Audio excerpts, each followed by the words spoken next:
الله أكبر الله أكبر الله أكبر الله أكبر بسم الله إن الحمد لله نحمده ونستعينه ونستغفره ونعوذ بالله من شرور أنفسنا من سيئات أعمالنا من يهد الله فلا مضل له ومن يضلل فلا هادي له وأشهد أن لا إله إلا الله وحده لا شريك له وأشهد أن محمدا عبده ورسوله أما بعد فإن خير الحديث كتاب الله وخير الهدي هدي محمد صلى الله عليه وسلم وشر الأمور محدثاتها وكل محدثة بدعة وكل بدعة ضلالة وكل ضلالة في النار আসসালামু আলাইকুম ওয়া রাহমাতুল্লাহি ওয়া বারাকাতুহু। আমরা একটা ধারাবাহিক আলোচনা শুরু করছিলাম, এটা থার্ড পর্ব। আসলে প্রথমটা ভূমিকা হইল, ওই ভূমিকাটাকে আমরা প্রথম পর্ব ধরছি। তারপরে সেকেন্ড পর্ব আমরা আগে শেষ করছি গত সম্ভবত নভেম্বরে বা কখনো, আর এরপরে আসা হয় না আর কি। আজকে তৃতীয় পর্বটা করব। সাবজেক্টের বাংলা নাম হচ্ছে যে বিষয় ক্রান্তিলগ্নে ইসলাম। ইংরেজি নাম, যে বই থেকে এটা পড়া হচ্ছে, এই বইটার থেকে পড়া, এই বইটার অবলম্বনে পড়া হচ্ছে। ইংরেজি নাম হচ্ছে ইসলাম অ্যাট দ্য ক্রস রোডস।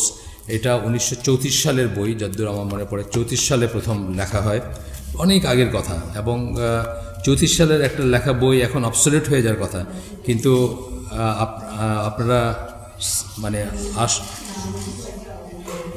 আশ্চর্য হবেন যে সেই ব্যাপারগুলা এখনও যেভাবে তিনি লিখছিলেন এবং যে সমস্ত সমস্যা চিহ্নিত করছিলেন মুসলিম উম্মার, সেই অবস্থাটা মোটামুটি ওরকমই রয়ে গেছে। একটা জায়গাতে যেন থমকে দাঁড়ায় আছে সব কিছু।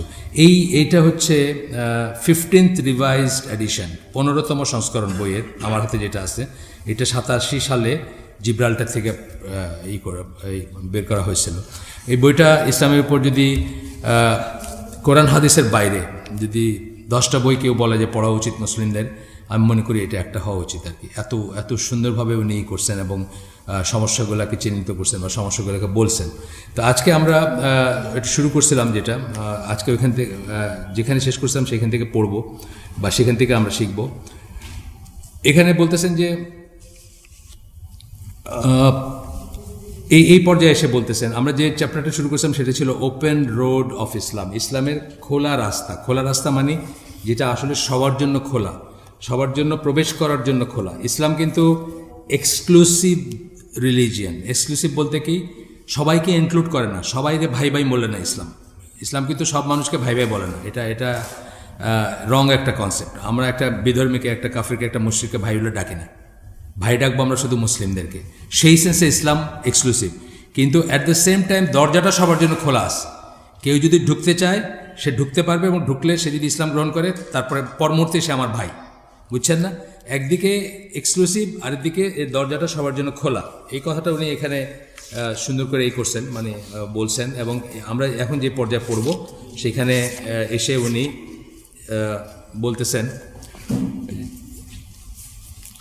এখানে যে জিস্ট কথাগুলো এখানে বলতেছেন যে the Islamic teaching contents that man is born pure, it is said in the holy Quran. কোরআনে আল্লাহ বলতেছেন যে আল্লাহ বলতেছেন যে মানুষকে জন্মগতভাবে পারফেক্ট বা সুন্দর করে বানানো হয়েছে। এই কথাটা বলছে, জন্মগতভাবে মানুষ ফিতরার উপরে, তাওহীদের উপরে থাকে, আল্লাহর দ্বীনের উপরে থাকে জন্মগতভাবে, জন্মের মুহূর্তে। তারপরে পরিবেশ প্রতিবেশ বা নানা রকম ইসের ভিতর দিকে সে ইহুদি হয়, খ্রিস্টান হয়, মুশরিক হয়, কাফের হয় বা ইত্যাদি।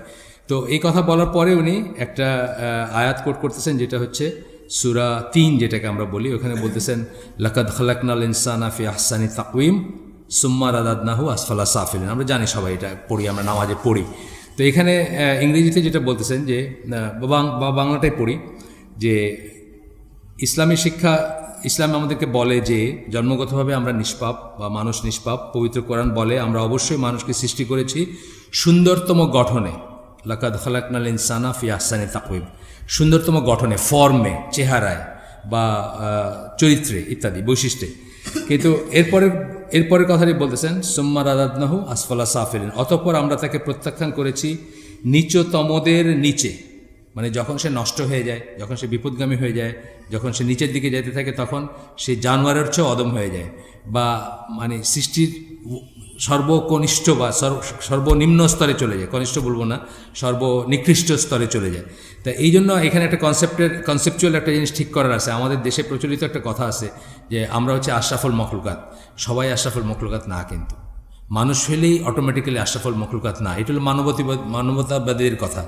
মানুষ, সব মানুষ মানে একটা অটোমেটিক্যালি মানুষ হয়ে একটা সুপিরিয়র একটা তা না। কিন্তু ইসলামের এটা হচ্ছে যে তাওহীদের উপর থাকবে, যে তার আল্লাহ তাকে যে পারপাসের জন্য তৈরি করছেন, সৃষ্টি করছেন, সেটা যে ফুলফিল করবে, সেই মতো যে চলবে, সেই হচ্ছে সেই আশরাফুল মখলুকাত। আর যদি তা না হয় তাহলে সেটা লোয়েস্ট অফ দ্য লো, আল্লাহ বললেন, নিকৃষ্টদের ভিতর নিকৃষ্ট আর কি, সবচেয়ে নিচে তাকে আল্লাহ যাইতে দেন। এই কথা দিয়ে শুরু করছেন এই চ্যাপ্টারটা। এরপরে বলতেছেন যে আপনার, এরপরে আমরা এটা করব যে ফিতরার কথা বলতেছেন। রাসূলুল্লাহ সাল্লাল্লাহু আলাইহি ওয়াসাল্লাম একটা হাদিসে বলছেন যে, মুসলিমের হাদিস এটা, প্রতিটি নবজাত শিশুই ফিতরার উপর, যেটা আমি আপনাদের একটু আগে বললাম, ফিতরার উপর মানে ইনহেরেন্ট অথবা মানে সহজাত বলি আমরা, স্বভাবজাত বলি একটা, মানে জন্ম থেকেই মানুষ এটা থাকে। আপনাদেরকে আগের দিন একটু করে এটা বোধহয় জাস্ট ভূমিকা দিয়ে গেছিলাম যে একটা গল্প আছে হাই ইবন ইয়াকজান, আপনারা আপনাদের বাচ্চাদের জন্য কালেক্ট করতে পারেন। হাই ইবন ইয়াকজান, এই গল্পটা হচ্ছে আপনার ইবন তুফাইল বলে একজন স্প্যানিশ মুসলিমের লেখা, তখনকার স্প্যানিশ মুসলিম স্কলারের লেখা, 1000 সামথিং সালে, অর্থাৎ এখন থেকে 1000 বছর আগের লেখা। তো সেখানে উনি দেখিয়েছেন যে এইটার থেকে রবিনসন ক্রুসোটা এইটার আদলে, রবিনসন ক্রুসো অনেকে পড়ছেন হয়তো, পাঠ্য ছিল আমাদের একসময়, কারো পাঠ্য হয়তো পাইছেন। সেই রবিনসন ক্রুসোতে এইটার আদলে রবিনসন ক্রুসোটা লেখা হয়েছে, কিন্তু এটা আকাশ পাতাল তফাৎ দুটার ভিতরে। রবিনসন ক্রুসো যদিও মনে হবে যে একই ধরনের গল্প, একটা দ্বীপে বা একটা জায়গায় একটা জাহাজ ডুবি হয়, তারপরে একটা মানুষ বা একটা বাচ্চা সেখানে বড় হয়, বড় হইতে হইতে সে মানে ইবন তুফাইল যেটা বলতে সে হাই ইবন ইয়াকজান যেটা বলতেছি, ইবন তুফাইলের লেখা যে গল্পটা, সেটাতে দেখানো হচ্ছে যে সে ওইখানে কোনো মানুষ নাই এবং শুধু পশু পাখিদের ভিতরে বড় হয়, কিন্তু তারপরেও সে বোঝে যে এইসবের একজন সৃষ্টিকর্তা আছেন, আল্লাহ আছেন, অ্যান্ড সো অন, মানে ফিতরাত থেকে বোঝে সে। এটা খুব সুন্দর করে ফুটায় তুলছেন। এটা ইংলিশে আমি পাই না, ইংলিশে বইটা পাওয়া যায়, কিন্তু একটা অ্যানিমেশন আছে, সেটা তুর্কিশ ভাষায় আছে, কিন্তু বুঝতে কষ্ট হবে না। তুর্কিশ এবং অ্যারাবিক বোধহয় মিলায় আছে, আপনারা চাইলে জোগাড় করতে পারেন।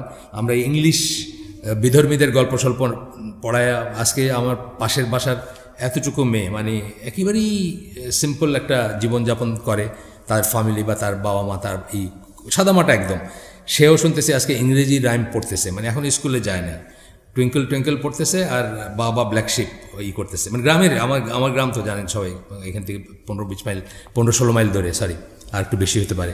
তো সেখানেই এটা চলে গেছে। অথচ এরকম গল্প ইসলামে আছে যেগুলো শিক্ষণীয়, বা আমরা যেটা খবরই জানি না, মানে আসছে যে এটা কিন্তু 1000 বৎসরের পুরানো গল্প, যে গল্প থেকে অন্যরা বিধর্মীরা নিয়ে গল্প লিখছে, কিন্তু আমরা সেই গল্পের খবর জানি না।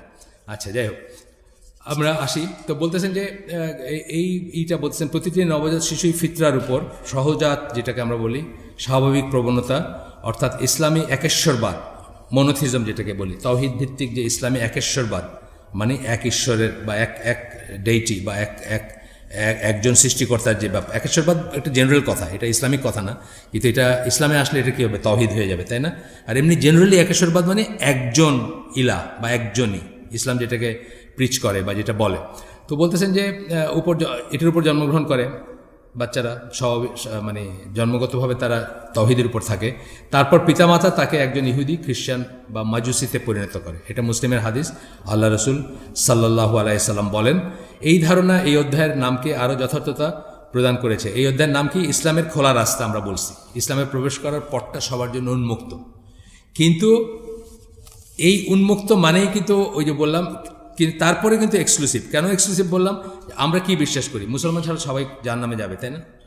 ঠিক না কথা? এটা লজ্জার কিছু নেই, এটা এটা এটা মাথা দুলাইতে, এটাতে কোনো লজ্জা পাওয়ার কিছু নেই, সংকোচেরও কিছু নেই। মুসলমান ছাড়া সবাই জাহান্নামে, এটা আল্লাহর কথা, এটা রসুলের কথা। এটা বিশ্বাস না করলে আপনার আকীদাই অশুদ্ধ। মুসলিম ছাড়া সবাই জাহান্নামে যাবে।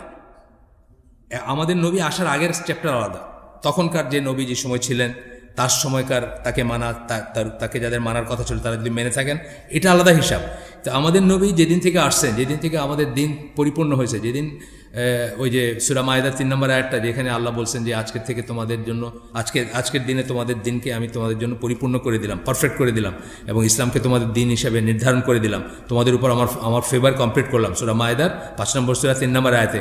তারপর থেকে পৃথিবীতে মাত্র 2টা দিন আছে, দিন আল ইসলাম, দিন আল কুফর। আপনি হয় মুসলিম নয় কাফের, মাঝামাঝি কিছু হওয়ার কোনো চান্স নেই। আর এইখানে এক্সক্লুসিভ হয়ে গেল যে শুধুমাত্র মুসলিমরাই, ইসলামী আকিদা মতে, ইসলামী বিশ্বাস মতে শুধুমাত্র মুসলিমরাই জান্নাতে যাবে। যারা মুসলিম না, যারা মুশরিক, কাফের বা অন্য কিছু, তারা যত ভালো কাজ করুক, সেই ভালো কাজের রেকগনিশন এইখানেই পাবে। তারা এখানে নোবেল প্রাইজ পাবে, এখানেই কারো নাম সেন্ট হবে, কারো নাম সাধু হবে, এখানেই সব শেষ। কিয়ামতের দিন এই ভালো কাজ কোনো কাজে আসবে না। এটা কিন্তু আকিদার একটা পয়েন্ট। কিন্তু আপনি যদি বলেন যে না, এটা মানে ভালো কাজ করছে, এরাও তো জান্নাতে যাবে, তা আপনার আকিদার ত্রুটি হয়ে গেল, বুঝছেন না? আচ্ছা, বলতে লজ্জার কিছু নেই, এটা আল্লাহর কথা বলতে লজ্জার কিছু নেই, সংকোচেরও কিছু নেই। যে যাই মনে করুক, এতে কিছু আসে না। দরজা খোলা আছে, সে তো ঢুকতেই পারে ঘরে, ঢুকে সেও জান্নাতি হতে পারে ইনশাআল্লাহ, যদি কেউ আসে। অনেক মুসলমান হয়েছে না, অনেক আবুল হোসেন ভট্টাচার্যর বই পড়েন নাই, আমি কেন ইসলাম গ্রহণ করলাম। উনিও ভট্টাচার্য ছিলেন, উনি আবুল হোসেন হয়েছেন, এখন আমার ভাই উনিও, আমি আশা করি, আমরা দোয়া করি উনি জান্নাতি হবেন বা জান্নাতে যাবেন। কিন্তু এই দরজা দিয়ে ঢুকতে হবে, এই হচ্ছে কথা। যাই হোক, তো এই চ্যাপ্টারটার নামটা ওপেন রোড করছেন, তার মানে এই দরজাটা সবার জন্য খোলা। ফিতরের উপর জন্মায় একটা বাচ্চা যদি সত্যিই চিন্তা করে যে সে কী করতেছে, কতটুকু মানে কীভাবে, কেন বেঁচে আছে, কেন জীবনযাপন করতেছে, আলটিমেটলি তার মনে এটা আসবে। বহু কনভার্টদের ভিতর দেখবেন, এখনকার দিনের বহু কনভার্টদের ভিতর দেখবেন, যেমন ধরেন আব্দুর রহিম গ্রিনের কথা বলি, বা এই ধরনের আরও অনেকেরই চিন্তা আসছে যে এখানে আমরা কী করতেছি। এই যে চিরতন হরতন ইস্কাপন, মানে একটা গতানুগতিক সকাল বিকাল সন্ধ্যা, অথবা উনি আসছেন কী থেকে, ওনার দাদা খুব বনেদির লোক ছিলেন, চোস্ত লোক ছিলেন, উচ্চশিক্ষিত ছিলেন, অনেক কষ্টসৃষ্ট মানে কইরা ওনার বাবাকে খুব উচ্চশিক্ষিত বানাইছেন। তো ওনার বাবা রাষ্ট্রদূত ছিলেন বা ভালো পজিশনে ছিলেন, ওনার বাবা আবার ওনাকে করতেছেন। আব্দুর রহিম গ্রিন বলতেছেন এটা লাইফের সাইকেল হইতে পারে না, এটা লাইফের উদ্দেশ্য হইতে পারে না, এই জন্য আমাদেরকে বানানো হয়েছে, এটা হইতে পারে না। নিশ্চয়ই কোনো কারণ আছে কেন আমাদেরকে বানানো হয়েছে। এইভাবে চিন্তা করলে, যে কোনো ফুটিংয়ে যদি মানুষ চিন্তা করে যে আমি এখানে কেন আসছি, আমি এখানে কী করতেছি, কোথা থেকে আসছি, কোথায় যাব, তাহলে কিন্তু তার মনে কতগুলো প্রশ্ন আসবে। আর এই প্রশ্নের উত্তর খুঁজতে গিয়েই তারা বহু মানুষ এইভাবে মুসলমান হয়েছেন বা ইসলামে আসছেন। এই লেখক নিজেও, আমি আপনাদেরকে বলছি, উনি যিনি এই বইটা লিখছেন, উনি অস্ট্রিয়ান জার্মান ইহুদি ছিলেন এবং সাদা চামড়া ভদ্রলোক ছিলেন, সেইখান থেকে উনি ইসলামে আসছেন। আচ্ছা, গেল। এরপরে বলতেছেন এই আয়াতগুলোর কথা, অর্থাৎ সূরা 3-এর যে আয়াত, আমরা এখানে 3টা আয়াত পড়ছি, 3টা আয়াতেরই পড়ছি। এখানে বলতেছেন যে 4, 5, 6, হ্যাঁ 3টা আয়াত পড়ছি আমরা এখানে বলতেছেন যে এই আয়াতগুলোতে যে মতাদর্শ প্রকাশ করা হয়, এটা তার কথা আমি পড়তেছি বাংলায় অনুবাদ করা, আমার অনুবাদ আর কি, হয়তো ভুল হতে পারে, ভুল মানে একটু হতে পারে, মানে অত সুন্দর না হতে পারে। এই আয়াতগুলোতে যে মতাদর্শ প্রকাশ করা হয় তা হচ্ছে এই যে মানুষ আদতে জন্মগতভাবেই ভালো এবং পরিশুদ্ধ। এটা কিন্তু একটা কথা, মানুষ জন্মগতভাবে ভালোটাই প্রিভেলেন্ট, খারাপটা হয় ভেজাল যখন ঢুকে, বুঝছেন না? যে কোনো জিনিস মানে নেচারে কিন্তু আল্লাহ বেসিক্যালি জিনিসগুলো পিওর দিছে, ভেজাল কিন্তু আমরা ঢুকাই। শুধু মানুষের ব্যাপারে না, যে কোনো একটা জিনিস, ধরেন একটা খাবার বা একটা যা কিছু আল্লাহ প্রকৃতিতে দিছেন সেটা কিন্তু পিওরই দিছেন। একটা নদী ধরেন, জাস্ট একটা নদীর কথাই ধরেন, একটা নদী যদি ওই আসামের পাহাড় থেকে নেমে সিলেট পর্যন্ত আসতো, আর কেউ যদি এখানে মানে পায়খানা পেশাব ধোয়া পাখলা না করতো বা ধুইতো বা বর্জ্য না ফেলতো, বা এই পানি তো ঠিকই আছে, কোনো সমস্যা নেই, তাই না? কিন্তু আমরা কি করি, আমরা ওটাকে ভেজালযুক্ত করি। একইভাবে মানুষের ব্যাপারে যেটা প্রযোজ্য, অন্য সৃষ্টির ব্যাপারেও কিন্তু তাই। আপনি বাতাসটার কথাই ধরেন, বাতাস কত পিওর বাতাস ছিল না, আমরা এখন এটা পলিউট করে ইটের ভাট্টা বানায়, ইটের মানে ফসিল ফুয়েল পোড়ায় আমরা কি করছি এখন, ঢাকা শহর পৃথিবীর সবচেয়ে দূষিত শহরগুলোর একটা, এটা তো আমরা করছি, এটা তো আদতে এরকম ছিল না। এই কথা সবখানে প্রযোজ্য। তো বলতেছেন যে ভালো এবং পরিশুদ্ধ, কিন্তু তদুপরি আল্লাহ অবিশ্বাস এবং সৎকর্মহীন জীবন, একটা বলেন আল্লাহ অবিশ্বাস, আর একটা বলেন সৎকর্মহীন জীবন, আমিলুস সালে যেটাকে আমরা বলি। এই পরের এই সূরা 3-এ বলছেন না, লাকাদ খালাকনাল ইনসানা ফি আহসানি তাকওয়িম সুম্মা রাদাদনাহু আসফালা সাফিলিন ইল্লাল্লাযিনা আমানু ওয়া আমিলুস সালিহাতি, তাই না? এদেরকে বাদ দিয়ে দিলেন যে এরা ওই লোয়েস্ট অফ দ্য লো হবে না। ফালাহুম আজরুন গায়রু মামনুন ফামা ইউকাযযিবুকা বা'দু বিদ্দিন আলাইসাল্লাহু বি আহকামিল হাকিমিন। তাই না? এই তো ব্যাপারটা। এখানে একটা সূরার সাথে কনফিউশন হয়, ও সূরা আসরের সাথে একখানে এসে দৌড় দেয় ওইদিকে অনেক সময়, বুঝছেন না? ইল্লাল্লাযিনা আমানু ওয়া আমিলুস সালিহাতি বলে ওইদিকে অনেক সময় চলে যায়। আমার তো যায় না, ঠিক আছে না? আচ্ছা, তো এরপরে এই জন্য আস্তে আস্তে বলছি ওই জায়গাটা, কারণ অনেক সময় ওইদিকে যায়। আচ্ছা, যাই হোক, এখন বলতেছেন যে অন্যভাবে বলা যায় মানুষ তার সেই আদি ও ব্যক্তিগত পূর্ণতাকে ধরে রাখতে পারে অথবা হারিয়ে থাকলে পুনরুদ্ধার করতে পারে। ওই পিউরিটিটা আপনি ধরে রাখতে পারেন। এটা আমাদের সবার জন্য হয় না, নবী পয়গম্বরদের থাকে, বা ভালো মানুষ এই সমাজেও আছে এরকম ভালো মানুষ, বা সব সমাজেই আছে ভালো মানুষ যে সেটাকে ধরে রাখতে পারে, সে ফিতরাটাকে ধরে রাখতে পারে। অথবা কেউ যদি হারায়ও ফেলে সে পুনরুদ্ধার করতে পারে। আমরা যে পারফেক্ট হয়ে গেছি এটা না, কিন্তু আমরা তো জীবনের থেকে বহু দূরে চলে গেছিলাম, এটা তো সত্যি কথা। আমার মতো আর অনেকেই আছেন এখানে যারা জীবন থেকে অনেক দূরে চলে গেছেন। যখন বড় হচ্ছিলাম তখন বাবা মা যেভাবে বড় করতে চাইছেন, যা শিখাইতে চাইছেন, সেখান থেকে মানে সমন্বয় করতে পারেননি। আমরা কি আরেকটা অন্য লাইনে চলে গেছিলাম, একদম অন্য লাইনে চলে গেছিলাম। মানে নামাজ পড়লে এটা একটা খবর, এরকম একটা লাইনে চলে গেছিলাম আমরা। আমি একদিন আমার এক জুনিয়রের বিয়েতে গেছি, তো বিয়ের বরযাত্রী শুরু হবে ধরেন এশার আগে, তা আমি গিয়ে পৌঁছেছি আসরেরও আগে। তারপরে ওইখানে যে জায়গাটা, ওইখানে মসজিদের ছিল না, মানে যাওয়ার ডিফিকাল্ট ছিল অথবা কাছে পিঠে ছিল না, যাই হোক। তা আমি একটা জায়নামাজ চাইছি, দেখলাম হঠাৎ রুমের ভিতরে কথাবার্তা বন্ধ হয়ে গেল। মানে এরা তো আমাকে আগে দেখছে। তা আমি যখন জায়নামাজ চাইছি তখন সবাই তো মুখ চাওয়াচাই করতেছে, স্যার নামাজ পড়বে, বুঝছেন না? মানে 3 বছর জুনিয়র, আমার মনে আছে এখন, মানে নাম বললাম না আমি, সে তো বেঁচে আছে বা যারা ছিল এখানে তারা আছে, আমি সাক্ষী বানাইতে চাইতেছি না। কিন্তু ব্যাপারটা ওই রকম যে মুসলমানের ঘরে জন্ম নিছি, একটা বিয়ের অনুষ্ঠানে যেখানে হইচই চলতেছে ওখানে জায়নামাজ চাইছে, এটা খবর হয়ে গেছে। তার মানে কি আমরা সেখান থেকে সরে গেছি, যেটার উপর আল্লাহ জন্ম দিয়েছিলেন সেখান থেকে সরে গেছি না?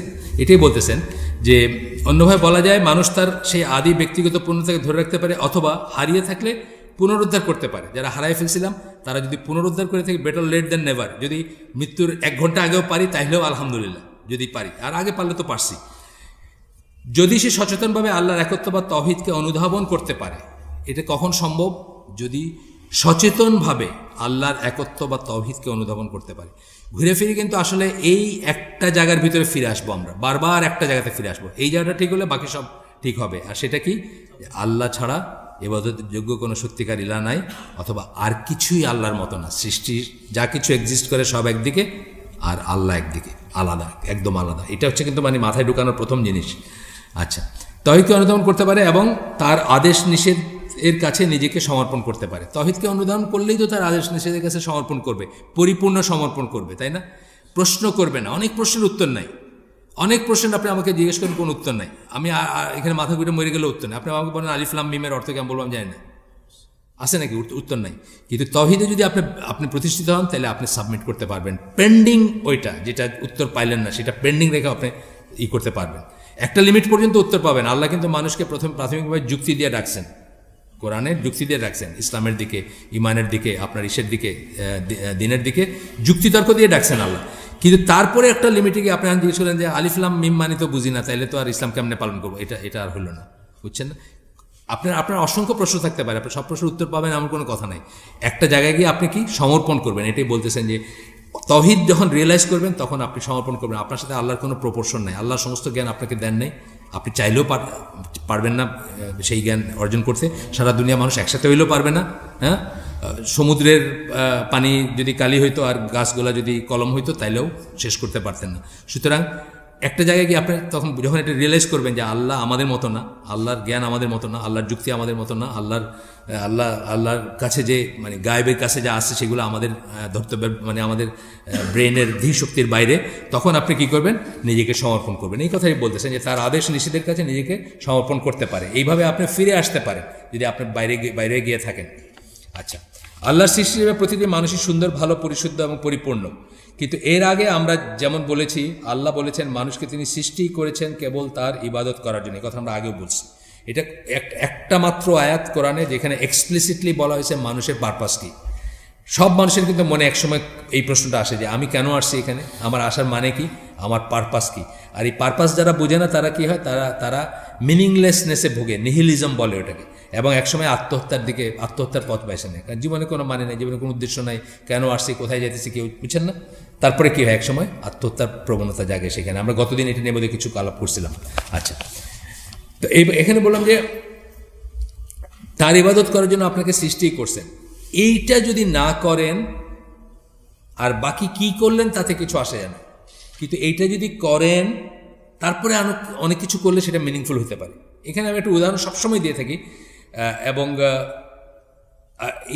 এই উদ্দেশ্য যদি ব্যর্থ হয় তাহলে আপনি অকেজো এবং অর্থহীন হয়ে যান, আপনি অকেজো হয়ে যান। এই ফোনটা প্রথম কাজ কি, এটা একখান থেকে একখানে কথা বলবেন, এইটা ছাড়া আর যত কিছু আছে সব অ্যাডিশনাল না, সব হচ্ছে অতিরিক্ত, তাই না? আপনি এটা ছবি তুলতে পারেন, খালি ছবি তোলার জন্য ফোন কিনবেন আপনি কোনোদিন? খালি ছবি তোলার জন্য ফোন কিনবেন, ক্যামেরা কিনবেন, তাইলে ফোন কেন কিনবেন? এইটাই হচ্ছে মেন কাজ, আর বাকি কাজগুলো হলো অক্সিলারি, বা বাকি কাজগুলো হচ্ছে বাড়তি জিনিস।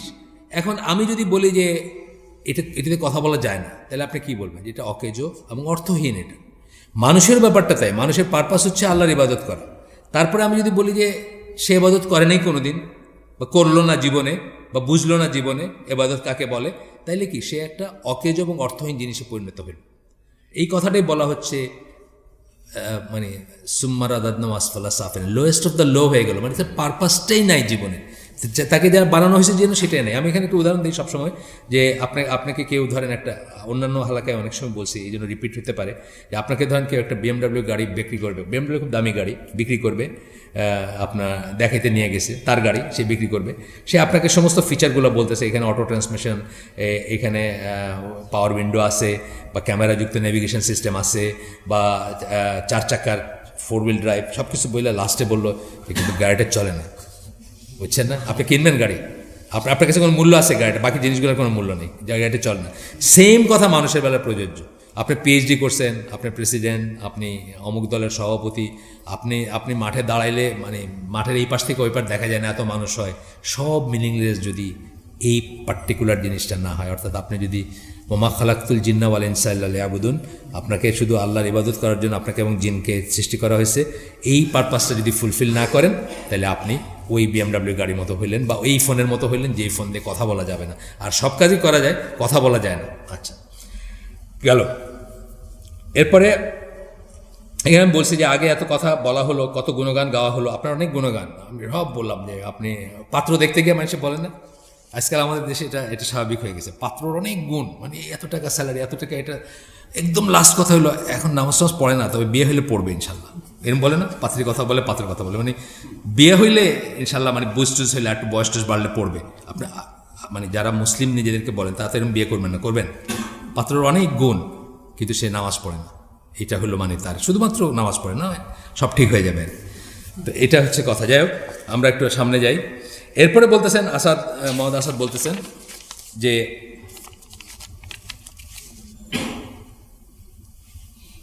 ইসলাম আমাদের শিক্ষা দেয় আর্থলি লাইফ, দুনিয়াবী জীবন আমরা যেন এক্সাজারেটেড ভ্যালু না দিই। এটাকে কিন্তু ইসলাম অপ্রয়োজনীয় বলে না কখনো। আমার খাইতে হবে, আমার ঘরে থাকতে হবে, হয়তো আমার ঠান্ডা লাগলে হিটারও জ্বালাইতে হবে যদি লাগে, গরম লাগলে অসহ্য হইলে একটা কিছু, বা আমার হয়তো গরম পানি, শীতের দিনে গরম পানিই করতে হবে, এগুলো হচ্ছে জীবনটাকে টিকায় রাখার জন্য প্রয়োজন। এগুলো কিন্তু ইসলাম অস্বীকার করে না, কিন্তু এক্সাজারেট করে না, মানে এইগুলোর জন্যই আপনি জীবনে শহীদ হয়ে যাবেন, এটা ইসলাম করে না। আচ্ছা, এরপর বলতেছেন কি যে এক্সাজারেটেড ভ্যালু দেয় না, ভ্যালু উইচ ওয়েস্টার্ন পশ্চিমা মডার্ন আধুনিক পশ্চিমা সভ্যতা যেটা দিয়ে থাকে দুনিয়াবী লাইফের প্রতি অতিরিক্ত এটার মর্যাদা, অতিরিক্ত ইম্পর্টেন্স, অতিরিক্ত গুরুত্ব ইত্যাদি আমরা দিই না। While the Christian's outlook implies that earthly life is a bad business, খ্রিশ্চিয়ানদের হলো জীবন তত্ত্ব বা জীবন দর্শন হলো যে দুনিয়া সব কিছুই খারাপ, এটা একটা খারাপ বিজনেস, মানে এখানে সব কিছুই খারাপ, যা যেদিকে তাকান খালি খারাপ। দ্য মডার্ন ওয়েস্ট, কিন্তু নতুন যে আধুনিক যে পশ্চিমাই, এটা কিন্তু খ্রিশ্চান সভ্যতা না, এখানে আপনারা ভুল করেন না, এটা কিন্তু পিওরলি বস্তুবাদী নাস্তিক সভ্যতা। কিন্তু অনেকে এটা ভুল করেন, মনে করেন খ্রিস্টানরা এত উন্নত হলো, খ্রিস্টানরা এত হলো, আমরা কী হলাম। এটা কিন্তু খ্রিস্টান কিছু না, এটা খ্রিস্টানের থেকে বাইরে হয়ে গিয়ে এত উন্নত হয়েছে, বুঝছেন তো। মানে এখানেই বলতেছেন যে আধুনিক ওয়েস্ট যেটা, আধুনিক পশ্চিম যেটা, অ্যাজ ডিস্টিং ফ্রম খ্রিস্টানিটি থেকে আলাদা, একদম সম্পূর্ণ ভিন্ন হয়ে কী করে, adores life in exactly the same way as the glutton adores his food. কীভাবে জীবনকে তারা পূজা করে, জীবনের আরাধনা করে, জীবনকে অত্যন্ত মূল্যবান মনে করে, কীভাবে, যেভাবে একটা রাক্ষস, গ্লটন মানে হলো যে খাদক, খালি খাইতে জানে কিন্তু তার কোনো রেসপেক্ট থাকে না খাওয়ার প্রতি। সিমিলারলি পশ্চিমা আধুনিকতা, পশ্চিমা যে আধুনিক জীবন ব্যবস্থা আছে, তারা জীবনকে খুব ইম্পর্টেন্স দেয়, জিনিসকে খুব ইম্পর্টেন্স দেয়, সব জিনিসকে এই করে, কিন্তু এটার প্রতি কোনো রেসপেক্ট নাই, কোনো সম্মানবোধ নাই, জিনিস মানে এই বস্তুর প্রতি কোনো বোধ নাই। যেমন একটা খাদকের তার খাওয়ার প্রতি আসলে সম্মানবোধ নাই, সে যেমন ইচ্ছা তেমন করে মুখে দিয়ে, মানে যে সে খায় কিন্তু এনজয় করে না খাওয়া। আপনি দেখেন তাড়াহুড়ো করে খায় না, আপনি এনজয় করবেন। আপনি দেখবেন অনেক সময় কিছু মানুষকে বিয়ে বাড়িতে, আমি জানি না আপনি দেখছেন কিনা জানি না, আমি দেখছি আর কি, যে বসে এইভাবে নিল আর কি, অনেকদিন পরে হয়তো একটা ভালো খাবার খাইছে, হইতে পারে সেটা, অথবা সে হয়তো খাইতে পছন্দ করে বা তারপরে দেখবেন ছড়ায় ছিটায় রেখে উঠে চলে গেল, কোনো রেসপেক্ট নেই খাওয়ার প্রতি। একটা মুসলিমকে খাইতে দেখবেন, তার প্লেটটা দেখবেন স্ক্র্যাপ ক্লিন, তাই না, একেবারে মুইসা, মানে আবার দরকার মানে এটাকে করবে না, কিন্তু চাইলে আরেকজন খাইতে বসাতে পারবেন, এত ক্লিন করে যাবে একজন ভালো মুসলিম তার প্লেটকে, তাই না। সে রেসপেক্ট করে খাওয়াটাকে, সেইটাকে আল্লাহর নিয়ামত মনে করে, সে যতটুকু প্রয়োজন সেটুকু নেয়, আর বাকিটা অন্যের প্রয়োজনে লাগবে সেটার প্রতি তার রেসপেক্ট আছে, বুঝছেন না। আর একজন কাফের বা মুশরিক কী করবে, সে বা যে পশ্চিমা আধুনিক সভ্যতা ইচ্ছা মতো প্লান্ডার করে যায়, ইচ্ছা মতো প্লান্ডার। আপনি দেখেন দুনিয়ার যে সম্পদগুলা, দুনিয়ার এই যে গাছ বলেন, ফসিল ফুয়েল বলেন, এগুলো কারা দুনিয়াটাকে পলিউটেড করছে, কারা করছে, এমিশন যেটাকে বলি আমরা, যেটার জন্য আমাদের দুনিয়া শেষ হয়ে যাচ্ছে, পৃথিবীটা শেষ হয়ে যাচ্ছে যে জন্য, সেটা কারা করছে সবচেয়ে বেশি। এই যে এবার দেখছেন একটা মেয়ে গিয়া করলো না, একটা সুইডিশ মেয়ে জাতিসংঘে গিয়া খুব করলো না এই পরিবেশ নিয়ে, কারা করছে, যাদের বেশি আছে তারা করছে, ওয়েস্টার্ন ওয়ার্ল্ড করছে, আমরা করি না। আমাদের কলকারখানাই নাই, আমরা কী দিয়ে করবো বলেন। আমাদের এমিশন দেখবেন হয়তো এগুলোর আবার এই কোটা আছে, আপনি এতটুকু পলিউশন করতে পারবেন, মানে জ্বালাইলে যে ধোঁয়াটা বাইরে এতটুকু ধোঁয়া বাইর করতে পারবেন, এগুলোর কোটা আছে। আমরা হয়তো আমাদের কোটার আমি জানি না অফিসিয়ালি, আমরা হয়তো 10%ও করতে পারি না, কারণ আমাদের ইন্ডাস্ট্রি ফ্যাক্টরি নাই তো। কিন্তু যাদের আছে তারা হয়তো দেখবেন 50 গুণ 60 গুণ করে গেছে, তারা আবার পলিউট করার রাইট কিনতে চায় আন্ডার ডেভেলপড দেশ থেকে, যে তোমাদের তো নাই, তোমাদের এই যে দূষিত করার অধিকারটা আমরা কিনে নিতে চাই, আমরা অতটুকু দূষিত করবো। মানে তারা প্লান্ডার করে যেতেছে, দুনিয়াটাকে লুট করে যেতেছে, দুনিয়া সব শেষ করে যেতেছে। তার কারণ তাদের কোনো রেসপেক্ট নাই এটার প্রতি। আল্লাহর নিয়ামত, এটা যে অপচয় করতে হয় না, এটা পরবর্তী জেনারেশনের জন্য রেখে যাওয়া উচিত। যেভাবে রাসূল সাল্লাল্লাহু আলাইহি ওয়াসাল্লাম বলছেন যে নদীর থেকে অজু করলেও পানি অপচয় করবেন না, নদীর থেকে অজু করলেও পানি অপচয় করবেন, মানে পরবর্তী জেনারেশনের জন্য রেখে যাবেন। এই ভ্যালুটা তাদের নাই। এটা বলতেছেন ওয়েস্টার্ন সিভিলাইজেশনের কথা বলতেছেন, যে তারা এটাকে খুবই ইম্পর্টেন্ট মনে করে, কিন্তু যখন এটাকে ব্যবহার করে, ভোগ করে, তখন এটাকে একেবারে মানে শেষ করে দেয়াই করে। আর দুনিয়া কি হলো এটা নিয়ে তাদের চিন্তিত না, বুঝছেন না। আচ্ছা, তো বলতেছেন যে সে খাদক খায়, কিন্তু তার কোনো রেসপেক্ট নাই এটার প্রতি। আচ্ছা, এটার ট্রান্সলেশনটুকু পড়ি আমি, জাস্ট পয়লাটুকু একটু ইন্টারেস্টিং ছিল দেখে ইংলিশটা পড়ছি, বাংলাটা পড়ি আমরা। ইসলাম আমাদের শিক্ষা দেয় আমরা যেন পার্থিব জীবনকে ওই ধরনের অতিরিক্ত গুরুত্ব না দেই যেমনটা আধুনিক পশ্চিমা সভ্যতা দিয়ে থাকে। পার্থিব জীবনের প্রতি খ্রিস্টধর্মীয় দৃষ্টিভঙ্গি নেতিবাচক হলেও তারা পার্থিব জীবনটাকে মনে করে যে এটা একটা ঝামেলা। তারা তো ইভেন যৌন সংসর্গটাকেও খারাপ মনে করে। খ্রিশ্চানিটিতে আপনি দেখবেন যে এইটাকেও তারা নিয়ামত ছেঁচে করে, বুঝছেন না। মানে এটা হলো খালি প্রক্রিয়েশন, মানে খালি বাচ্চা কাচ্চা জন্ম দেওয়ার জন্য এটা দরকার, আর কোনো দরকার নেই। এটা কি ঠিক না? অবশ্যই না। কোরআন কি বলে? এটা হলো সাকিনা লাভ করে যেন মানুষ, সেই জন্য আল্লাহ আপনার সাথী আপনাকে দিচ্ছেন। কোরআন এটাকে শুধু অ্যাকনোলেজই করে না, এটাকে অত্যন্ত ইম্পর্টেন্ট মনে করে, এবং ইম্পর্টেন্ট মনে করার জন্যই এটা বৈধভাবে করলে এত সওয়াবের, আর অবৈধভাবে করলে এত কঠোর। এই যে দেশের রাষ্ট্রপতি, রাষ্ট্রনায়ক, খলিফাও এটা মাফ করতে পারেন না। যখন কোনো মানুষ ব্যভিচারে ধরা পড়ে, এটা মাফ করার কেউ নেই। আপনি থুক্কু করলে লাভ নেই। মানে যে মহিলা প্রেগনেন্ট হয়েছে সে কইলো যে আচ্ছা আমি ছেড়ে দিলাম, বা যাকে রেপ করছেন সে বললো যে আমি মাফ করে দিলাম, না, সে আর মাফ করতে পারে না। রাষ্ট্রযন্ত্র মাফ করতে পারেন না তাকে। এত গর্হিত এটাকে নিছে। কেন? এটাকে খুব ইম্পর্টেন্স দিছে, মানে গুরুত্ব দিছে। এবং গুরুত্ব দিয়ে ইসলাম কী করছে, এটা বৈধভাবে কীভাবে ভেন্ট করবেন সেটা রাস্তা দেখাই দিছে, এবং অবৈধভাবে করলে মারাত্মকতম শাস্তির ঘোষণা দিছে।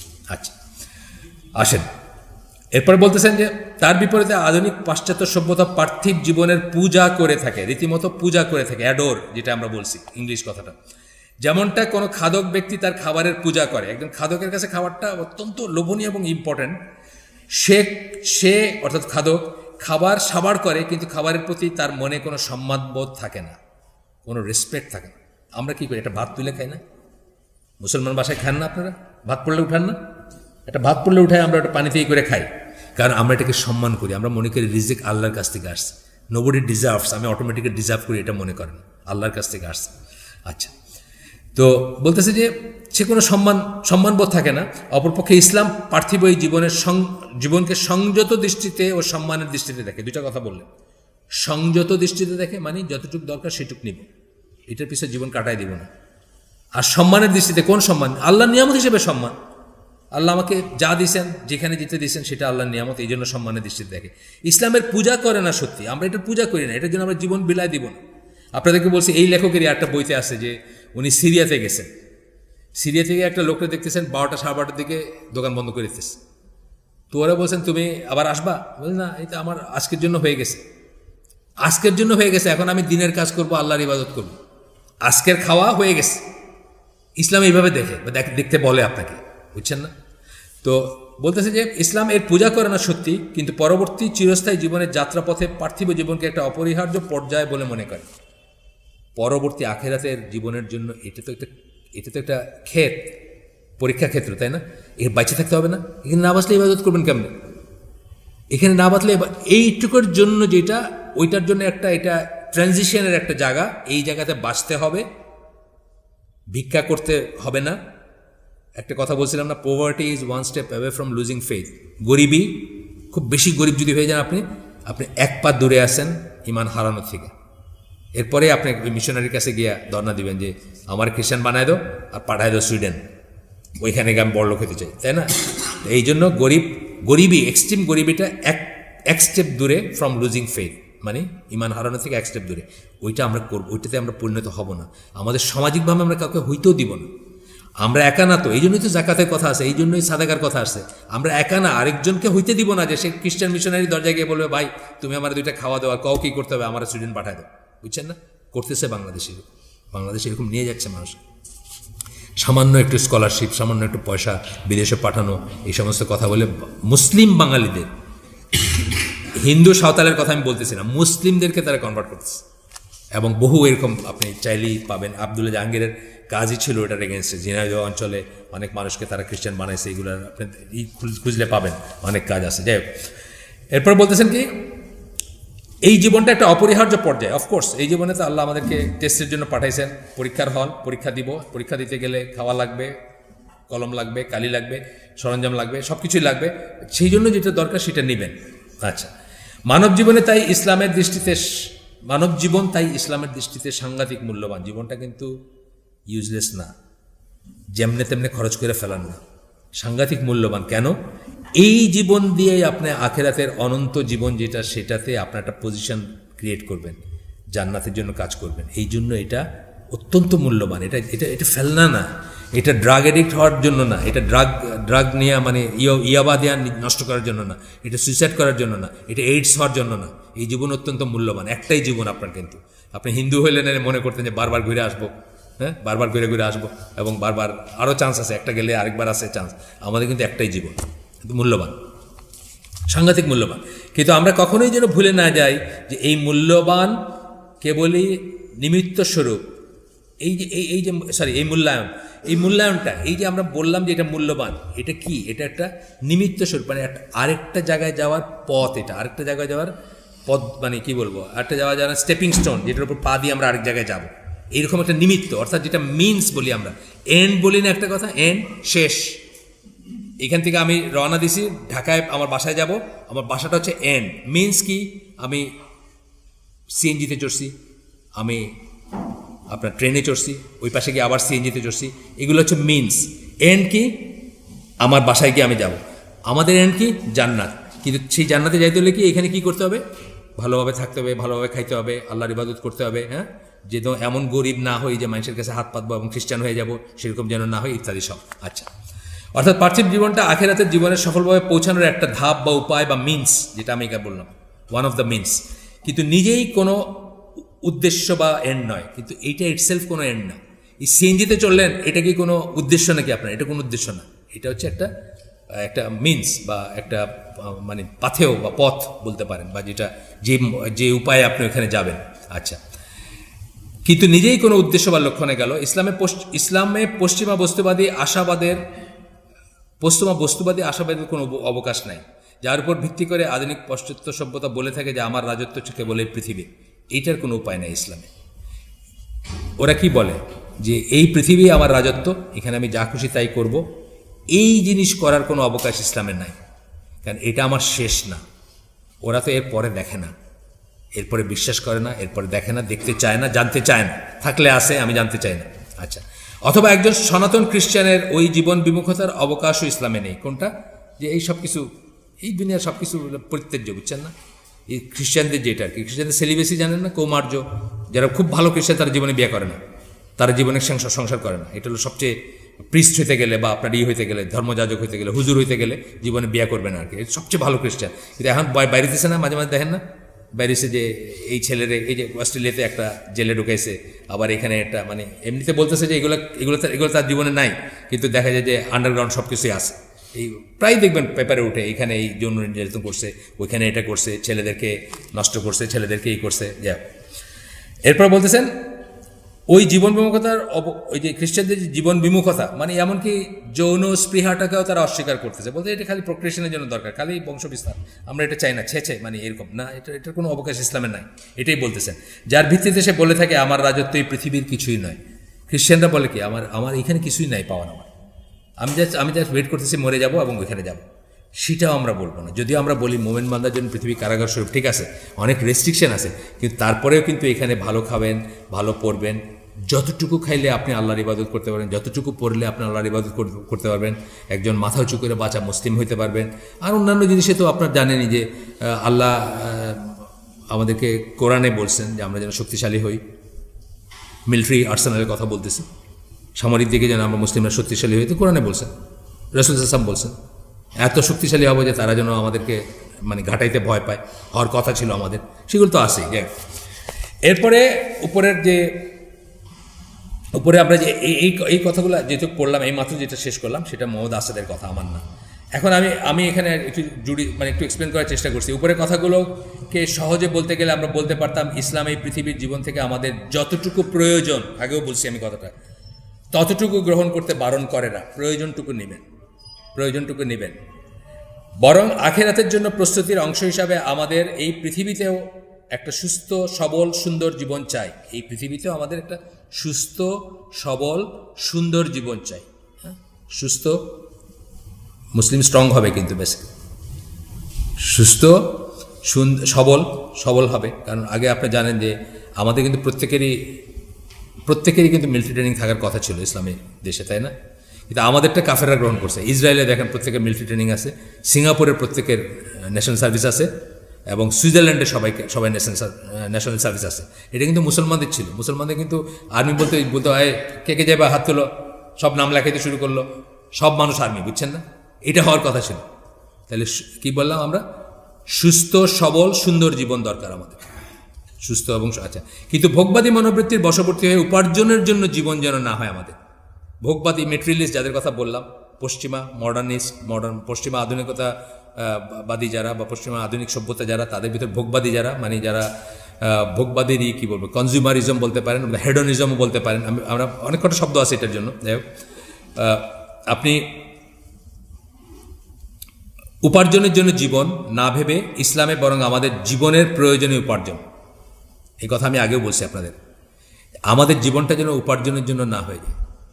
5,000 কোটি টাকা আপনি উপার্জন করলেন, কইরা আপনার টুপ করে একদিন মরে গেলেন।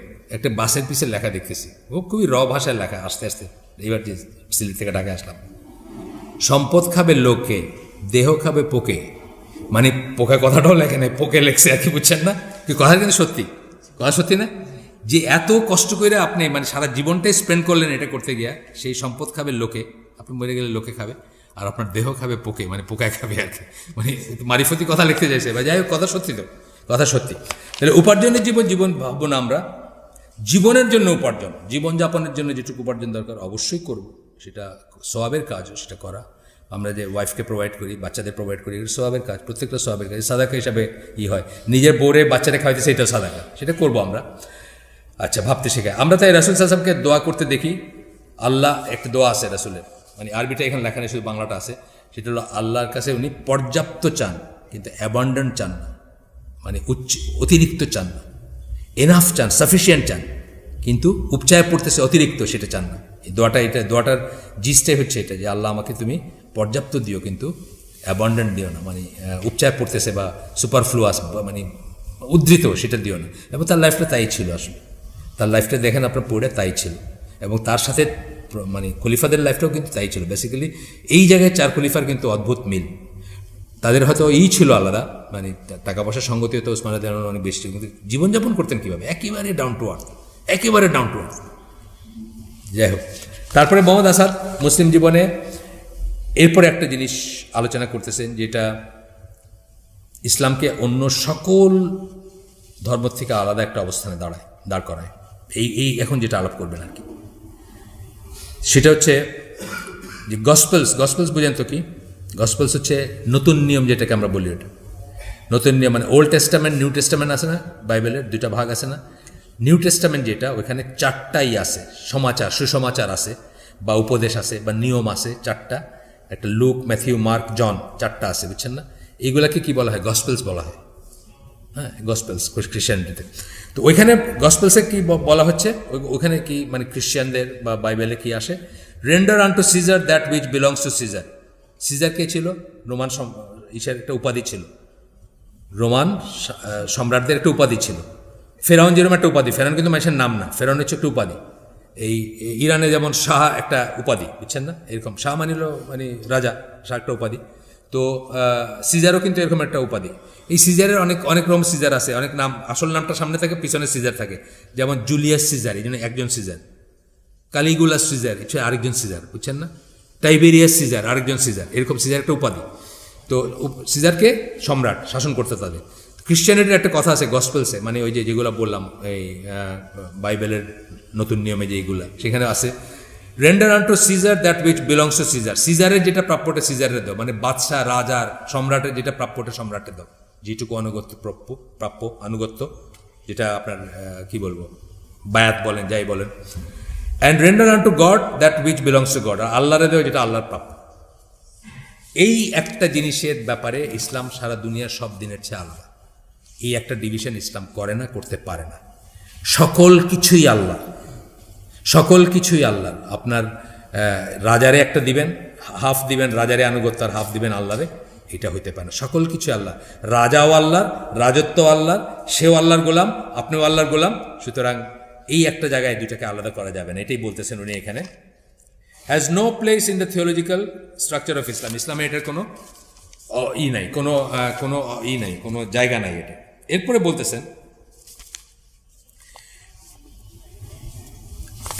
বলতেছেন যে, আচ্ছা আমি বাংলাটাই পড়ি আপনাদের। আমাদের চয়েস আছে মাত্র, বলতেছেন যে মানে এই চয়েসটা আমাদের নাই, যে কতটুকু রাজারে দিব আর কতটুকু আল্লাহরে দিব। এই চয়েসটা আল্লাহ আমাদেরকে দেন নাই। এইটা বেছে নেওয়ার অধিকারটা আল্লাহ আমাদেরকে দেন নাই। আল্লাহ আমাদের কি দিয়েছেন? রাইট এবং রঙের ভিতর বেছে নেওয়ার অধিকার দিয়েছেন। মুসলিমরা সবসময় রাইট এবং রঙের ভিতর বাঁচবে, এবং অলওয়েজ রাইটটা বাঁচবে, এই কথাটা বলতেছেন। আমি বাংলাটা পড়ে দিই। বাইবেলের নির্দেশনায় বলা হয়, সিজার অর্থাৎ সরকারের বা শাসনকর্তার যা প্রাপ্য তাকে দাও, আর ঈশ্বরের যা প্রাপ্য তা ঈশ্বরকে দাও। ইসলামের ধর্মতত্ত্বের কাঠামোয় এই ধরনের বক্তব্যের কোনো স্থান নাই। ইসলামের ধর্মতত্ত্ব থিওলজিতে এই ধরনের কোনো বক্তব্যের কোনো অবকাশে নেই, এবং এটা পসিবলি ইসলামকে সারা দুনিয়ার সকল দিন থেকে আলাদা করে ফেলছে। এই কনসেপ্টটা যেটা এখন আমরা পড়তেছি, যেখানে প্রথমত সব কিছুই আল্লাহর বলে গণ্য করা হয়। রাজাও আল্লাহর, রাজত্ব আল্লাহর, আপনি আল্লাহর, প্রজাও আল্লাহর, সবাই আল্লাহ গণ্য করা হয়। দ্বিতীয়ত, ইসলামে যেহেতু আমাদের জীবন নৈতিক এবং আর্থসামাজিক দাবিসমূহের মাঝে কোনো বিরোধের অস্তিত্বই স্বীকার করে না, আমরা কি করি? নৈতিক এবং আর্থসামাজিক কোনো বিরোধ নাই আমাদের, আমরা স্বীকার করি না যে কোনো বিরোধ থাকতে পারে, বুঝছেন না? নৈতিক এবং আর্থসামাজিক, আমরা অন্যের কাছ থেকে অন্যের জীবন ব্যবস্থায় বসবাস করতেছি দেখে আমরা বিরোধগুলো এখন পাচ্ছি। অফিসে গেলে তো নামাজ পড়তে দেয় না, আছে না? নামাজ পড়তে গেলে তাড়া করে তাকায়, এটা কেন? আমরা বৈপরীত্যের ভিতরে বসবাস করতে, আপনি ইসলামের ভিতরে বসবাস করতেছেন না। ইসলামের ভিতরে বসবাস করলে আপনার বস নামাজ পড়তো, আপনি নামাজ পড়তেন, আপনার চাপরাশি নামাজ পড়তো, আপনার পিয়ন, আপনার দারোয়ান সবাই নামাজ পড়তো, ঠিক না কথাটা?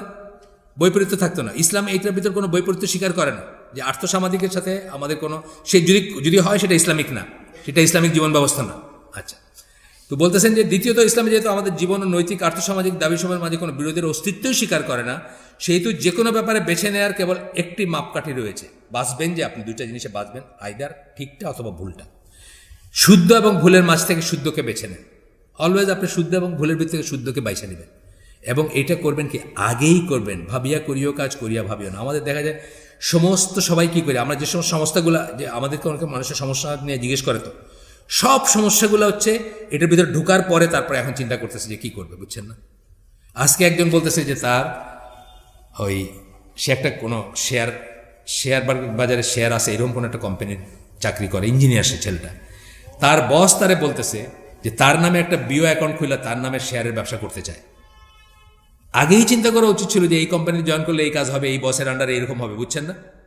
ইসলামে কি করবেন? তার এখানে করণীয়টা কী ছিল? শুদ্ধটা বেছে না। আমি এটাকে চাকরি করতাম না, এই চাকরি করতাম না, এই চাকরি করবো না। সাইফুল্লাহ বাড়ি জিজ্ঞেস করছিল একজন, অনেক ইনায় বিনায় যে এই ব্যাংকের চাকরি না করলে এটা না ওটা না, তো বলছে যে আব্দুল আজিজ বিন বাজ বলছে যে আপনার জন্য ভিক্ষা করা যায় আছে।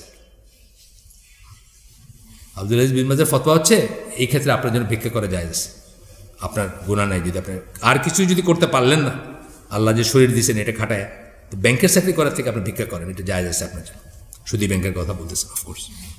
আচ্ছা, এরপর বলছে এর মাঝামাঝি কিছুই নয়, রাইট এবং রঙের মাঝামাঝি কিছু নেই। কতকটা রাইট কতকটা রং হওয়ার রাস্তা নেই, কতকটা সিজার কতকটা শাসককে, এটার কোনো রাস্তা নেই। মানে কতটা শাসককে কতটা আল্লাহকে আনুগত্য, এটার রাস্তা নেই।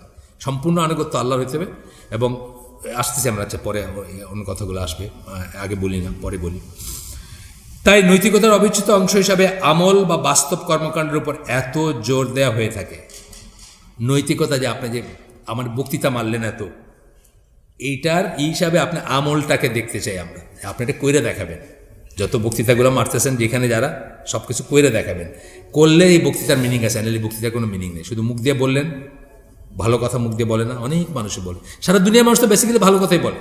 আপনি যে কোনো একটা উপন্যাস নেন, যে কোনো একটা গল্প নেন, যে কোনো একটা নাটক নেন, যে কোনো একটা, যেসব আছে সারা দুনিয়ায়, যেসবের মাধ্যমে আমরা জীবনটাকে অন্যকে বোঝাইতে চাই, সব ভালো কথা দিয়ে ভর্তি না, সব ভালো কথা দিয়ে ভর্তি। আচ্ছা, এই পর্বটা শেষ করে দিলে হবে। এই পর্বটা একটু আছে, একটু শেষ করে দিলেই 2-3 পৃষ্ঠা আছে ইনশাআল্লাহ। এখানে কি দেশ শাসনের ব্যাপারে ইউরোপীয় পশ্চিমাদের কাছে ধর্মনিরপেক্ষ যে সঙ্গত, তার প্রাথমিক ধারণা তারা হয়তো বাইবেল থেকেই পেয়েছেন। ওয়েস্টার্ন ওয়ার্ল্ডে সেকুলারিজম, ধর্মনিরপেক্ষতা যে দেশ শাসন করতে পারে, প্রাথমিক ধারণাটা তারা বাইবেল থেকেই পাইছে। কারণ বাইবেলে তারা কি পাইছে, যে সিজারকে সিজারেরটা দাও, রাজাকে রাজারটা দাও, আল্লাহকে আল্লাহটা দাও, তাইলে বোধহয় আল্লাহর কথা চিন্তা না করেও দেশ চালানো যেতে পারে। এই ধারণাটা তারা বাইবেল থেকে পাইছে, তাদের ধর্মগ্রন্থ থেকে পাইছে, যেখানে মানুষের জীবনকে 2 ভাগে ভাগ করা হয়েছে। আর সেই সঙ্গে তার আনুগত্যকে ইসলামী দৃষ্টিকোণ থেকে স্কলাররা হয়তো এটাকে, মানে জীবনকে 2 ভাগে ভাগ করেছে, আনুগত্যকে 2 ভাগে ভাগ করেছে না। আনুগত্য তো আপনার 2 জায়গায়, শাসকের প্রতি একটা আনুগত্যের একটা অংশ, ঈশ্বরের প্রতি আনুগত্যের একটা অংশ। কোনো সমস্যা নেই। শাসকের প্রতি আনুগত্যের একটা অংশ, ঈশ্বরের প্রতি। তো বলতেছে যে ইসলামের দৃষ্টিকোণ থেকে স্কলাররা হয়তো এটাকে আনুগত্যের শিরক বলবেন। আপনাদের মনে আছে নাকি 4 ধরনের শিরকের কথা? 4 ধরনের শিরকের কথা আমরা বলছিলাম, কার মনে আছে? আমরা কিন্তু বলছিলাম 4 ধরনের শিরক, মানে বড় শিরক যেটা, এটা 4 ধরনের হয়। একটা হচ্ছে প্রার্থনার শিরক, মানে দোয়া চান আপনি আল্লাহ ছাড়া কারো কাছে, মাজারের কাছে, ঈশ্বরের কাছে, প্রার্থনার শিরক বলছিলাম প্রথমটা। সেকেন্ডটা বলছিলাম নিয়তের শিরক, নিয়তের শিরক বা গোল। 3 নম্বরটা বলছিলাম আনুগত্যের শিরক, আর 4 নম্বরটা বলছিলাম ভালোবাসার শিরক। এইখানে বলতেছেন এটা আনুগত্যের শিরক, আপনার সমস্ত আনুগত্য থাকবে আল্লাহর প্রতি, আল্লাহর কাছে। আর ওই লাইনে যদি থাকে, সে আনুগত্য আপনি করতে পারেন। ওই লাইনে থাকে কি, এটা বলবো আমরা এখন। ইসলাম মনে করে যে আনুগত্য কেবলই আল্লাহর প্রাপ্য, আর সকল আনুগত্য আল্লাহর আনুগত্যের আওতাধীন। সকল আনুগত্য আল্লাহর আনুগত্যের আওতাধীন, মানে আল্লাহর আনুগত্যের বাইরে না গিয়ে যতক্ষণ থাকবেন ততক্ষণ আনুগত্যের আছে। বাবার মার প্রতি আনুগত্য, শাসকের প্রতি আনুগত্য, হাজব্যান্ডের প্রতি আনুগত্য, অনেক ধরনের আনুগত্য আছে, কিন্তু আল্লাহর আনুগত্যর আওতাধীন, ওইটার ওই আমব্রেলার নিচে, ওই ছায়ার নিচে থাকতে হবে, বাইরে যেতে পারবেন না। ইসলাম জীবনের সকল ক্ষেত্রে অতি অবশ্যই আল্লাহর ইচ্ছা ও ক্ষমতার অধীন। সকল ইসলাম ক্ষেত্রকে, জীবনের সকল ক্ষেত্রকে আল্লাহর ইচ্ছা এবং ক্ষমতার অধীন মনে করে। অর্থাৎ শাসন ব্যবস্থা, আমি কি উপার্জন করব, আমার বাচ্চা কীভাবে পালবো, আমি কি খাবো, আমি কাকে বিয়ে করব, সকল ক্ষেত্রে আল্লাহর ইচ্ছার অধীন। সকল ক্ষেত্র আমার ইচ্ছা হইলে আমি রাস্তার থেকে একটা প্রস্টিটিউটকে বিয়ে করতে পারি না, মানবতাবাদী হইলে পারি, কিন্তু মুসলিম হইলে পারি না। আমি একটা মুসলিমাকে বিয়ে করবো, তাই না? আল্লাহ বলছেন না, ক্রাইটেরিয়া বলে দিচ্ছেন না, ভালো যারা তাদের জন্য ভালো ওয়াইফ, যারা জিনাকারী তাদের জন্য জিনাকারী ওয়াইফ, বলছেন না? তাহলে আমি একটা ভালো মানুষ হয়ে আমি 5 ওয়াক্ত সালাত পড়ি, আমি আল্লাহর আনুগত্যে থাকি, আমি আমার জন্য ডেফিনেটলি একটা ভালো মুসলিমা খোঁজ করবো, তাই না? আচ্ছা, সকল কিছু হচ্ছে আল্লাহর ইচ্ছা এবং ক্ষমতার অধীন। একটা হচ্ছে ইচ্ছা বললাম, একটা হলো ক্ষমতা বললাম, দুটা কিন্তু আলাদা কথা। একটা ইচ্ছা মানে আল্লাহর মতো করে চলতে হবে, আর ক্ষমতা মানে কারো ক্ষমতাই আল্লাহর ক্ষমতার চেয়ে বেশি না যে সে আমারে বলবে যে ডোন্ট ডু ইট, আল্লাহ এটা করো না, না করে এটা করো, নামাজ পড়ে না পড়ে এই মেশিন চালাও, এটা বলতে পারে না, বুঝছেন না? আচ্ছা, তাহাজ্জুদ বা ফজরে ঘুম থেকে ওঠা থেকে শুরু করে রাতে আবার ঘুমাতে যাওয়া পর্যন্ত একজন মানুষের জীবনের যত কর্মকাণ্ড রয়েছে প্রতিটি ব্যাপারে ইসলামের কোনো না কিছু বলার আছে বা সে আছে। এটা আগেও বলছি আমরা বারবার, তাহাজ্জুদে ঘুম থেকে উঠছেন, রাতে আবার ঘুমাইতে যাবেন, যা কিছু করতেছেন, যত কাজ করেন, প্রত্যেকটার ব্যাপারে ইসলামের একটা বলার ব্যাপার আছে। ঘর থেকে বাইরে হবেন, কীভাবে বাইরে হবেন, কোন দোয়া পড়বেন, গাড়িতে উঠবেন কোন দোয়া পড়বেন, মানুষের সাথে দেখা হইলো কীভাবে সালাম করবেন, অফিসে যাবেন কীভাবে করবেন, প্রত্যেকটা জিনিসে মামলাত, ওজনে কিনতে গেলে কি করবেন, বেচতে গেলে কি করবেন, প্রত্যেকটা ব্যাপারে সে আছে না? প্রত্যেকটা ব্যাপারে ইসলামের বলার কিছু আছে। আপনাকে বলতেছে এইভাবে করবা, এইভাবে করবা না, এইভাবে করবা, এইভাবে করবা না। এই ধরুন ঘুম থেকে উঠে আপনি বসবেন, তখন সুনির্দিষ্ট দোয়া রয়েছে, যেটা আমি বললাম সেটাই আরেকভাবে এখানে লেখা, দিক নির্দেশন আছে, যেমন টয়লেটে বসা, সব বললো এখানে। আচ্ছা, আল্লাহর প্রতি অবাধ্য, এখানে বলতেছেন যে আমরা বলতে পারতাম জীবনের প্রতিটি ক্ষুদ্রাতি ক্ষুদ্র কাজেও আল্লাহকে সন্তুষ্ট করার ব্যাপার আছে, এটাকে আরেকভাবে বলতে পারতাম, প্রত্যেকটা কাজে সন্তুষ্ট করার ব্যাপার আছে না? আপনার সাথে আমি মুখটা হপ করে বসে থাকলাম, আল্লাহর অসন্তুষ্টির কাজ করলাম, হাসি মুখে আপনার সাথে আপনাকে সালাম করব, আপনি সালাম দিলে উত্তর দিব, প্রত্যেকটা ব্যাপারে আছে না? প্রত্যেকটা ব্যাপারে। একটা লোকের সাথে আমি আপনার রিক্সাওয়ালার সাথে আমি বার্গেন করতেছি, এখানেও আছে। হ্যাঁ, সে মেহনতি মানুষ, তাকে আমি ঠকাবো না, সে দুর্বল দেখে তাকে আমি পয়সাটা রেখে দিয়ে বিল্ডিংয়ে উঠে গেলাম, অনেক করেন এরকম। হ্যাঁ, স্যার কী দিলেন এটা, 10 টাকা তো এখানে বাড়া হয় না, আসলেও হয় না, আপনার একটা, আপনি এই পাড়ার মস্তান, পয়সাটা রেখে আপনি গটগট করে উঠে চলে গেলেন, করি না আমরা? প্রত্যেকটা জায়গাতে আল্লাহর আনুগত্যের ব্যাপার আছে, আল্লাহকে সন্তুষ্ট করার ব্যাপার আছে, আল্লাহকে সন্তুষ্ট করার এলিমেন্ট আছে। আপনি খেয়াল করে দেখেন, কালকে দেখেন, যারা এখানে শুনতেছেন, বাইরে হয়ে ঘর থেকে বাইরে দেখবেন, আবার ঘরে যাওয়ার পরে প্রত্যেকটা স্টেপে আপনার আল্লাহকে সন্তুষ্ট করার ব্যাপার আছে। আচ্ছা, একই সাথে আল্লাহর প্রতি অবাধ্যতা যেখানে আসবে সেখানে আর কারো প্রতি আনুগত্যের কোনো প্রশ্নই উঠে না, প্রশ্নই উঠে না। এই হাদিসটা আমার সাথে নাই আজকে, আপনি চাইলে আমরা দলিল দিতে পারবো। একটা হাদিস আছে যেটা ওই যে ইসলামিক বিলিফ বইটাতে আছে, যে যখন রাষ্ট্রযন্ত্র, শাসনকর্তা, শাসক বা যারা অথরিটিতে আছে তারা এমন কিছু করে যেটা আল্লাহর দ্বীনের বিরুদ্ধে করে, যে তার সাথে হাত মেলায় সে ধ্বংস হয়ে গেল। অর্থাৎ যে বাবা দেয়, বলে না খুব ভালো করছে, জন্ম নিয়ন্ত্রণ, বা এটি দরকার, এই দেশে এত মানুষ বাড়তেছে, একেবারে ঘরে ঘরে সবাই ব্যাসেক্টমি লাইগেশন করায় দেয়, খুব ভালো কাজ, এরকম আসে না বলার মানুষ, ধ্বংস হয়ে গেল। আল্লাহ রসুল বলতেছে যে প্রতিবাদটা করলো সে সঠিক কাজ করলো, আর যে করতে পারলো না কিন্তু মনে মনে ঘৃণা করলো সে বেঁচে গেল, মানে সে অন্তত ধ্বংস হবে না, বুঝছেন? কিন্তু যে ওই কাজের সাথে হাত মিলাইলো সে ধ্বংস হয়ে গেল একটা খারাপ কাজের সাথে। এখানে ইসের কথা আসতেছে, আপনার আনুগত্যের কথা আসতেছে, যে আল্লাহর প্রতি অবাধ্যতা যেখানে আসবে সেখানে আর কারোর প্রতি কোনো আনুগত্যের কোনো প্রশ্নই উঠে না। আনুগত্যের সবচেয়ে বড় দাবিদার কারা? সাধারণ মুসলিমের জন্য তাদের খলিফা বা আমির, সন্তানের জন্য বাবা মা, যেটা আমি আগে বলে ফেলছি আপনাদের, আর স্ত্রীর জন্য স্বামী। কিন্তু এই সকল দাবি বিকল হয়ে যায় যখন কেউ এমন কিছু দাবি করবেন যা আল্লাহর আদেশ নিষেধের সীমা লঙ্ঘন করে। বাবা যদি বলে কোনো আনুগত্য নেই, হাজব্যান্ড বলে কোনো আনুগত্য নেই, শাসক বলে কোনো আনুগত্য নেই, আল্লাহর ইসের সীমা লঙ্ঘন করলে কোনো আনুগত্য নেই। আনুগত্য নাই মানে আমি কিন্তু এটা বলিনি একবার যে সাথে সাথে বিদ্রোহ করবেন, এটা কিন্তু বলিনি। আনুগত্য নাই মানে আপনি এটাকে ওই যে বললাম, ওই 3টা জিনিস বললাম না, হাত মেলাবেন না তার সাথে, বাহ বাবা বাবা দিবেন না, পারলে তাকে তার প্রতিবাদ করবেন, তাহলে আপনি সঠিক কাজটা করলেন। আর যদি না পারেন, আপনার ইমানে না করলে, শক্তিতে না করলে, মনে মনে ঘৃণা করবেন, তাহলে বাইচে যাবেন, বুঝছেন না? কিন্তু তথাপি কোনো আনুগত্য নাই। কিন্তু আমি চাইলেই আরেকটা বিয়ে করতে পারি না এখন। আমার দেশের নিয়ম হলো আরেকটা বিয়ে করতে হলে প্রথম বউয়ের লিখিত পারমিশন বাই রাখবে না। এইটা আমি মানতে বাধ্য মানে কিন্তু এটা আমার আনুগত্য না। আমি কিন্তু এটাকে সঠিক মনে করি না। সারা দুনিয়া বলুক, আমি সঠিক মনে করি না। আমি মনে করি আল্লাহ যেটা বলছেন ওটা ঠিক, আল্লাহ যেটা নিয়ম করছেন সেটাই ঠিক, একমাত্র সেটা ঠিক। কিন্তু আমি বাধ্য হইতে পারি এটা মানতে, বাধ্য হইতে পারি না? হইতে পারি। আপনি আমেরিকায় গেলে আপনি একটা কাজ করতে বাধ্য হইতে পারেন তার দেশের নিয়ম অনুযায়ী, আপনি ওইটা জানিয়ে গেছেন। এখানে তো আমার কোনো চয়েস নেই, এখানে তো আল্লাহ আমাকে জন্ম দিয়েছেন, আমি বাধ্য এটা মানতে। কিন্তু বাধ্য মানে কিন্তু আমার আনুগত্য সেখানে তা না, কিন্তু আমি কিন্তু সঠিক মনে করি না এটাকে, কোনোভাবেই সঠিক মনে করি না। মানে এই ধরনের আরও কিছু যে দেশে যেটা আছে, এই যে ইসে একটা আমি শুনলাম, আমি আমার মেয়ে যেখানে থাকে নাখিল মল বলে একটা মল ছিল, এটাকে নাকি সিনেমা হলে কনভার্ট করতেছে। বুরাইদা নাইজা ওই জোনটা আর কি, কাসিমে। এটাকে আমি পছন্দ করবো না? অতি অবশ্যই এটা গুনার কাজ করতেছে, খারাপ কাজ করতেছে। সে যেই হোক, মানে সারা দুনিয়ার সম্রাট হোক, তবুও সে একটা গুনার কাজ করতেছে, একটা খারাপ কাজ করতেছে। এখানে আমার কোনো আনুগত্য নেই, বাট আমি বাধ্য। আমি কি এটা আটকাতে পারবো? আমি এনামুল হক বা এখানে যে কোনো একজন আব্দুল ওয়াহাব, সে কি গিয়ে ওটা আটকাতে পারবে না, কারণ বাদশা করতেছে, কিছু করার নেই তার। কিন্তু সে সেটাকে অঠিক মনে করবে, সেখানে সেই কথাটা আসতেছে। আচ্ছা, গেল। এরপর বলতেছেন যে এরা মানে কিন্তু এই সকল দাবি বিকল হয়ে যাবে যখন কেউ এমন কিছু দাবি করবেন যা আল্লাহর আদেশ নিষেধের সীমা লঙ্ঘন করবে। এই ব্যাপারটা বর্তমান দুঃসময়ে বহু মুসলিমই বুঝতে অক্ষম। অনেক মুসলিম এটা বোঝে না, শাসকও বোঝে না, শাসিতও বোঝে না।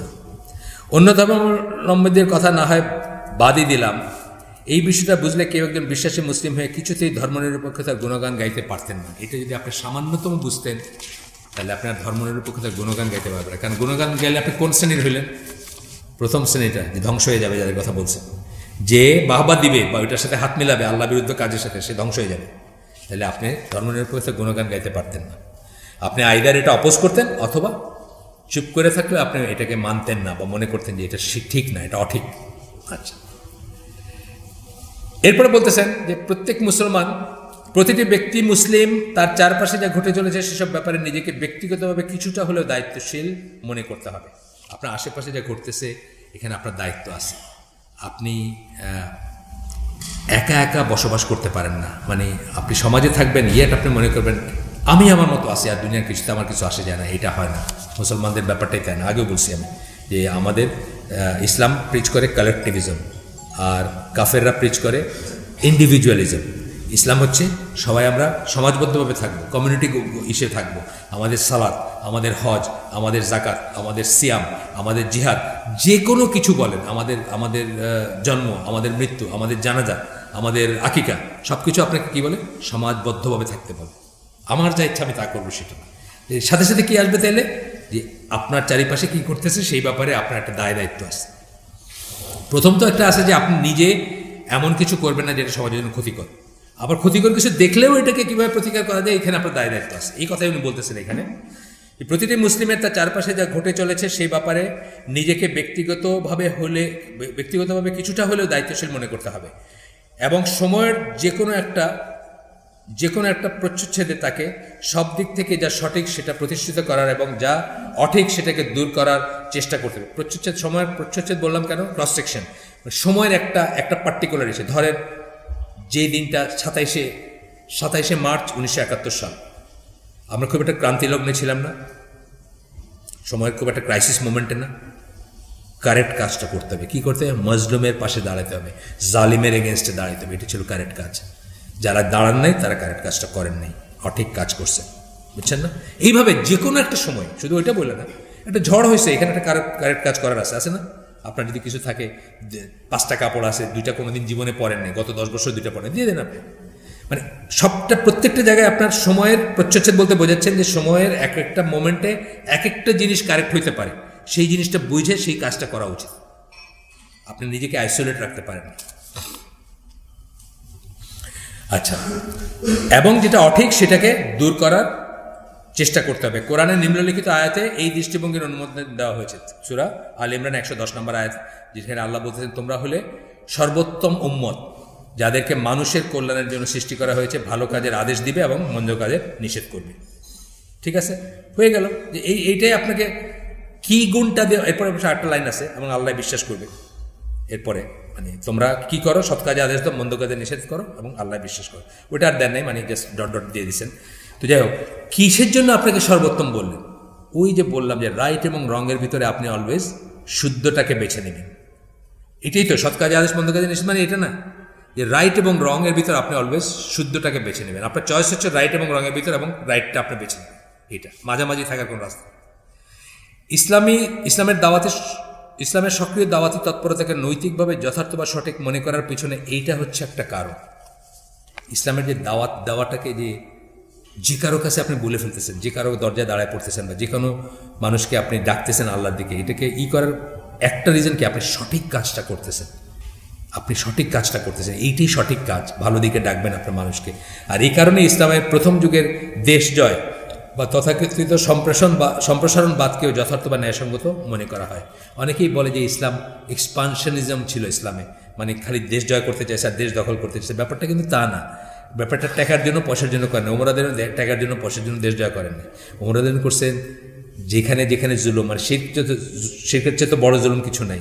শিরক সহকারে, মূর্তি পূজা সহকারে, মানে রাজা বাদশারা তাদের প্রজাদের উপর যে সমস্ত অত্যাচার করতে ইত্যাদি কারণে আল্লাহর জমিনে আল্লাহর কথা সর্বোত্তম প্রতিষ্ঠিত হবে এবং মানুষের উপর মানুষের দাসত্ব থাকবে না ইত্যাদি কারণে এই কনকোয়েস্টটা স্বাভাবিকভাবে নিছেন সমস্ত মুসলিম শাসকরা।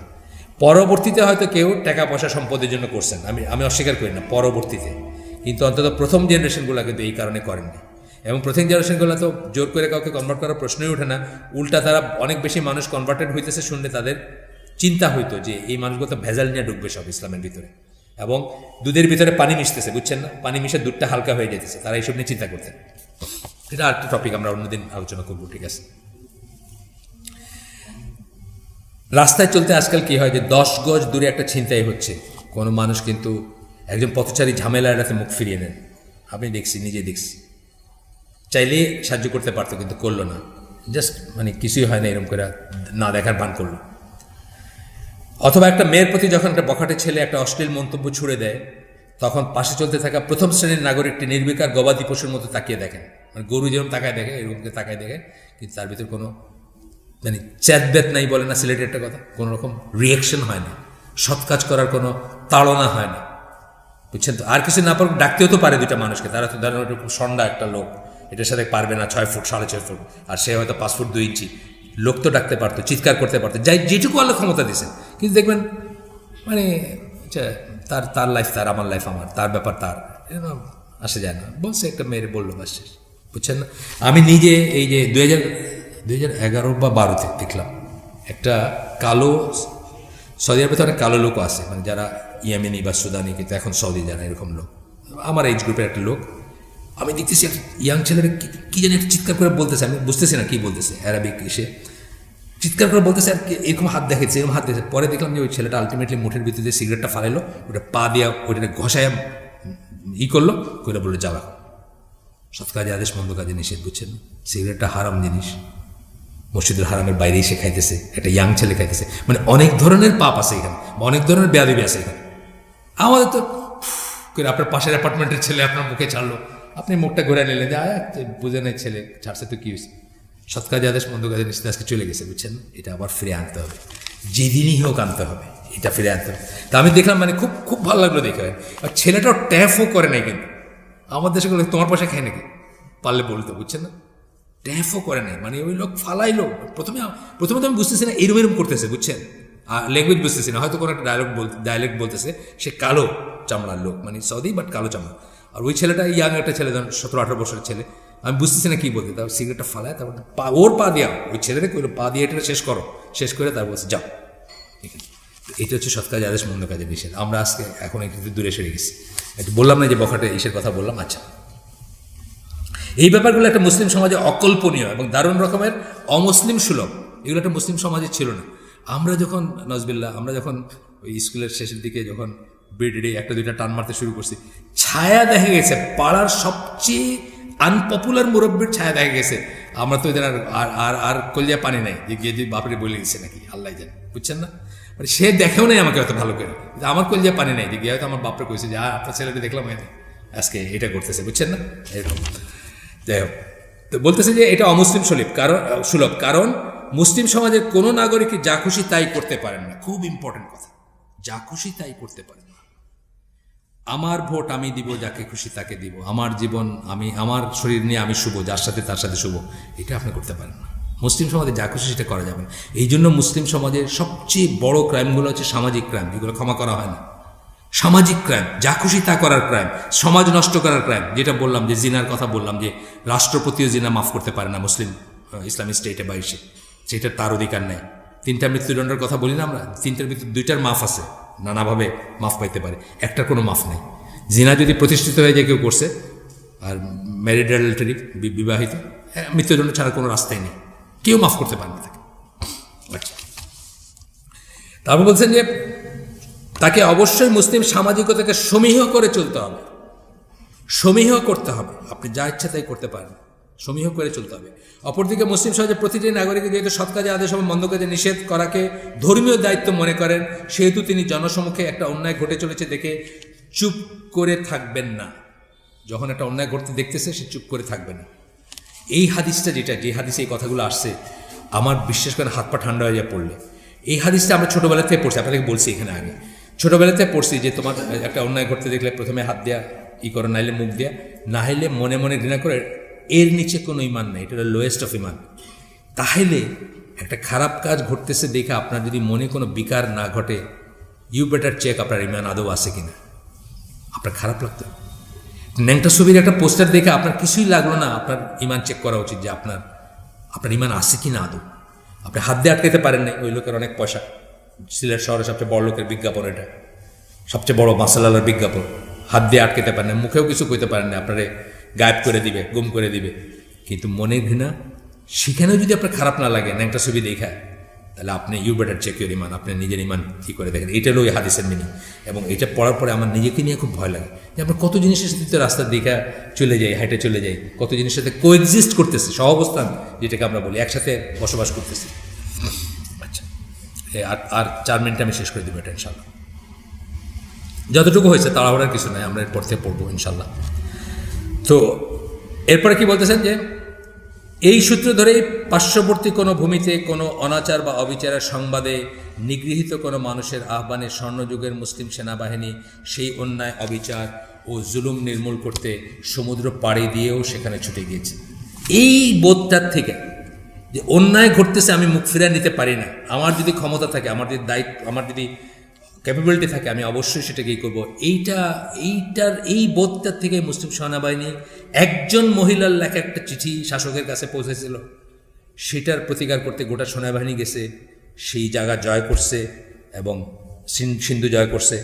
এবং পোর্ট কাসিম এখনও আছে, আপনারা গেলে দেখতে পারেন, পোর্ট মোহাম্মদ বিন কাসিম ইসে, করাচির সেকেন্ড পোর্ট যেটা, ওই জায়গাতে উনি ল্যান্ড করছিলেন, বা ওই জায়গাটা তার নামে হয়েছে ইসে, সিন্ধু ইসে।